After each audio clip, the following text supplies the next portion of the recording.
সেই ওয়েবসাইটটাকে আমি blog website বলবো, তাই না? সেই ওয়েবসাইটটাকে কি বলবো? ব্লগ ওয়েবসাইট বলবো। যাই হোক, আমার টাইপ অফ ওয়েবসাইটের ক্লাস আছে, আমি লিঙ্ক দেওয়ার চেষ্টা করব, যেহেতু ক্লাস অলরেডি নেয়াই আছে গত ব্যাচে, তাই না জিহাদ? তো ওই লিঙ্কটা আমি দিব। আজকের টপিক আমার এটা না, ঠিক আছে?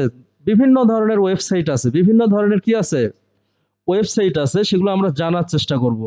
ফোরাম ওয়েবসাইট হচ্ছে কি, যেখানে মানুষ শুধু আলোচনা করে, কোশ্চেন করে এবং অ্যান্সার করে, কোশ্চেন করে আর কি করে, অ্যান্সার করে। যেমন আমার একটা রোগ হয়েছে, সোর থ্রোট, আমার গলায় ব্যথা, অনেক ওষুধ খাচ্ছি, কাজ হচ্ছে না। তো আমি হেলথ রিলেটেড ফোরামে যাব, গিয়ে একটা কোশ্চেন করব যে hi, hi there, how are you, how all are you doing nowadays, হ্যাঁ, I feel problem in my throat, হ্যাঁ, I feel pain in my throat, I have taken lots of medicine like etcetera etcetera, এই মেডিসিনগুলো নিয়েছি, but কি, I am not getting cured, মানে লাভ হচ্ছে না, কি হচ্ছে না, লাভ হচ্ছে না।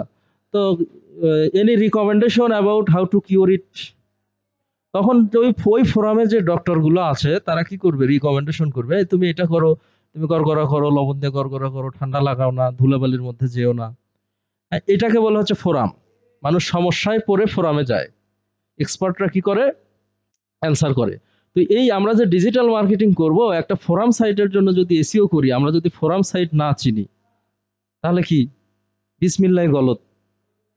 আচ্ছা, আমরা যে ব্লগ ওয়েবসাইট বা ই কমার্স ওয়েবসাইট একটা ক্লায়েন্ট আমাদেরকে দিল যে এটা ডিজিটাল মার্কেটিং করো, অথচ ই কমার্স ওয়েবসাইট আমি জানিই না।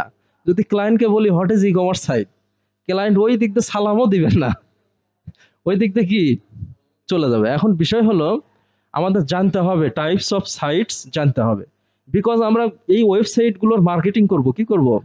এখন যদি কত টাইপের সাইট আছে যদি আমি এইটাই না জানি, তাহলে হবে?